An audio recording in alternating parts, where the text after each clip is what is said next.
Miss Barbie Forteza abay nagdadalamhati sa pagpanaw ng isa sa kanya malapit sa kanyang puso. Ano nga ba ang total glow up ni Miss Barbie na kapansin-pansin pagkatapos ng kanyang breakups? But before that, if you haven't subscribed yet to my YouTube channel, please don't forget to like, share, and subscribe at hit mo na rin ang notification bell for more showbiz updates. Of course, bago tayo magsimula sa ating updates for today's video, nais ko pong pasalamatan kayo for always watching and trusting this channel. Thank you so much sa inyong palagi ang panonood at palagi ang pagsubaybay sa mga updates po natin. Maraming salamat po. And ngayong araw, let's talk about Miss Barbie Forteza. Dahil sa pagsisimula ng taong 2025 ay muling pinatunayan ni Barbie Forteza ang kanyang kakayahan na muling likhain ng sarili. Hindi lamang bilang isang artista, kundi bilang isang huwara ng self-love, wellness at empowerment. Ang kanyang total life glow up ay hindi lamang pisikal na pagbabago, kundi isang mas malalim na paglalakbay patungo sa personal na pag-unlad at layunin sa buhay. Matapos ang 7 taong relasyon, opisyal ng inanunsyo ni Barbie ang kanyang hiwalayan kay Jack noong January 2025. Sa halip na malugmok, ginamit niya ang pagkakataong ito upang muling tuklasin ang sarili sa kanyang unang pampublikong paglabas pagkatapos ng breakup sa paglulunsad ng Blackwater Women's Beanie Caldillo Spray Collection. At talaga makikita mo ang ilan sa mga billboard nito sa SM North EDSA. At binahagi din po ni Miss Barbie Forteza ang ilan sa mga kung paano niya inalagaan. Kaya naman sobrang ang ganda po ng pag-glow up ngayon ni Miss Barbie Forteza, no? Habang itong si Mr. David Licauco naman ay ini-enjoy ang kanyang pagiging celebrity guest dito po sa PBB Collab 2025 ng ABS-CBN at ng GMA. Dahil nasa loob na po ng bahay ni Kuya itong si Mr.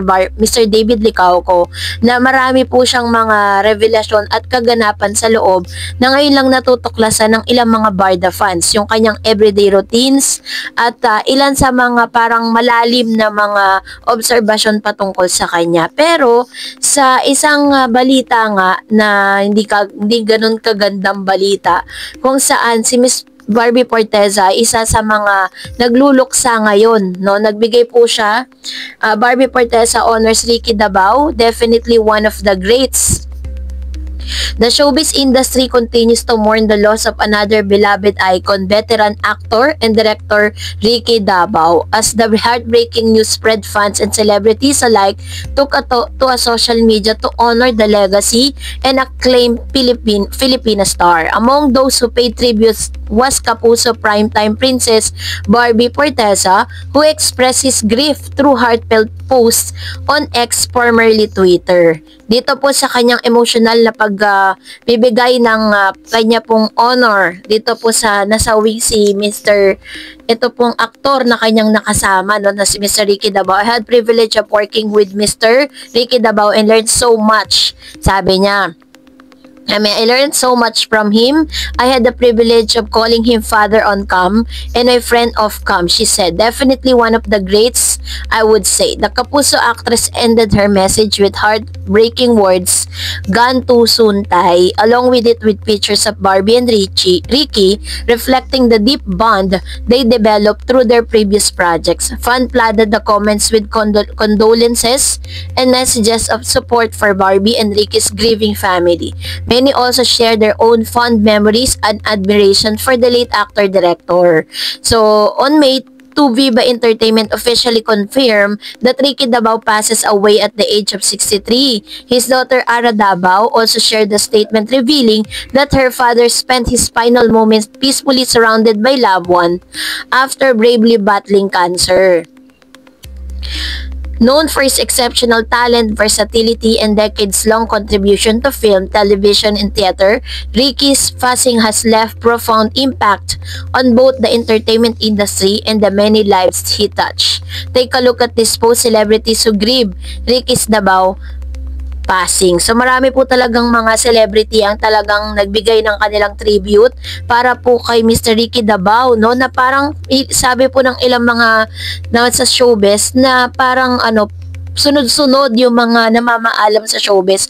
Si Mr. Ricky Dabao po ay talagang siya po ay nagsuffer ng cancer. Hindi naman po masyadong parang idinetaliate yung talagang sakit niya, pero sabi cancer. According to Mr. OG Diaz sa kanyang channel, sinabi nito na medyo tumagal din pala itong si Mr. Ricky Dabao doon po sa ICU, no? Talagang halos buwan po ang inabot bago po siya tuluyan na namaalam. So, condolences po sa family of Mr. Ricky Dabao. And for that, narito naman ang ilan sa mga komento ninyo patungkol naman sa ating latest updates. Unahin natin ang comment mula kay Jack 14Q. Si Barbie sobrang matalino sa pagsagot, pero pagdating sa pag-ibig, martir. Huwag mo nang hayaan na nagagamit ka sa promotion ni David sa movie niya. Tignan mo sa Makasalanan movie, halos todo effort sa pag-promote, samantalang yung Kind of Love parang wala lang, tapos nang sorry pa siya kay Sanya. Halata namang gusto kanyang inisend, kaya kinuha niyang partner si David. Dapat alam ni David yun. Ayan. Ito yung kanyang komento o opinion, ano. Pero gusto rin po nating ipabatid sa inyo na yung pagpili po ng actors and actresses ay hindi po nakabase doon po sa sa mga hindi nyo gusto. Ito po ay nakabase doon sa kagustuhan ng director at na magpo-produce. So which means hindi po kagustuhan ni David Licauco na si Sanya ang makasama niya. Hindi rin po pinili o hindi rin kagustuhan ni niya na siya, si David ang makasama niya. Sabi ni Miss Maria Dolores Gonzales, tama lang na magpaalam siya kay Barbie na hindi siya kasama sa isang movie niya. Kasi si Barbie ang kalab team niya. Proud ako kay David. Nag-iingat lang si David. Proud dapat tayo sa kanya, guys. Ramdam naman natin, di ba? Basta David lang ako, Barda. Fans lang ako nila. Ayan. Marami kasi, may mga pro David, meron namang mga anti David. Meron namang mga pro na mga Barbie fans, meron din naman anti. Hindi talaga natin makukuha lahat. Another, sabi ni Miss Olivia Alog, I'm just happy seeing them together, but based experience ko as a failed love team, I put my heart into it. Ayoko na. I'll just enjoy the moment sa kanilang dalawa. I'm 71 years old. I can sustain frustration if ever they will not be together in any projects. Iba kasi ang galawan ni Sanya, sabi nito. Matured roles at ay kaya niya na niya, and I don't know if it is true si Sanya ang nag-request na maging leading man niya si David. Overthinking na ako sa barter will end its togetherness, constant kissing scene betweens. Actually po, yung sinasabi po na parang si Sanya yung pumili, si Sanya po isa rin sa mga biggest factor kung bakit si Mr. David Licauco isa sa mga napili na maging bida nito. Pero kung tutuusin po talaga is talagang kasama na or isa sa mga napipisil ng producer and director itong si David. So parang pinaganda lang nila yan kasi nga marketing strategy para at least to buy para bilhin yung konteksto na yun ng mga moviegoers. Sabi niya pa, Sanya and David will break Barda. Barbie still needs someone to care for her. Ngayon pa lang, nag-uumpisa ang caring for each other ni na Barbie at David ay pinag-iwalay na agad. Siyempre, Barbie will say yes to David. Ang magsabi siya tungkol sa movie nila ni Sanya kasi Barbie support David in all he wants to do. Usually in love team, the girl is the one left behind. Always the actor moves on easily, nasaling matukso. Kaya sira-sira what will be, will be. Sabi pa ni Miss Lerma, Gogo Barda, we really understand you a lot. Barbie and David to forever soon. Nasa ibang comment ko, mga magagandang comment ko sa Barda. And sabi niya pa, yes, totoo po yan. Marunong ako mag-analyze sa lahat ng mga naging interview kay David. Yan, so ito naman yung kanyang comment with regards to this. Marami naman po talagang mas nakakaunaw at nakakaintindi. Kasi marami kasing mga fans sa parang kung ano yung gusto nyo, iyon ang masusunod. Hindi naman po kagustuhan ng mga actors and actresses na kahit mga love team sila, na kahit gusto nila magkasama sila kasi mga komportable na. Pero yun po ay choice ng directors at ng producer. Lahat sila magagawa doon. And pumasok si David para sunduin niya si Dustin. Sabi ni Religioso Posto, thank you sa update sa Barda. Good luck, David. Pumasok na siya sa bahay ni Kuya. Sana sumunod si Barbie pumasok sa PBB. God bless. Sabi ni Miss Mercy, cute ni David. Another one, sabi ni Miss Joyce, para sa akin tama na si David na lang.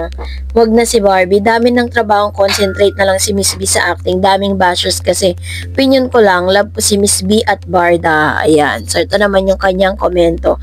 Actually po, parang yung pagpasok kasi ni Barbie sa bahay ni Kuya, medyo 50-50 tayo doon. Pero hindi natin alam, diba? So, that's it for today. For more videos and updates, please don't forget to like and subscribe. And please don't forget to follow my Facebook page, Dar Eds TV. God bless everyone.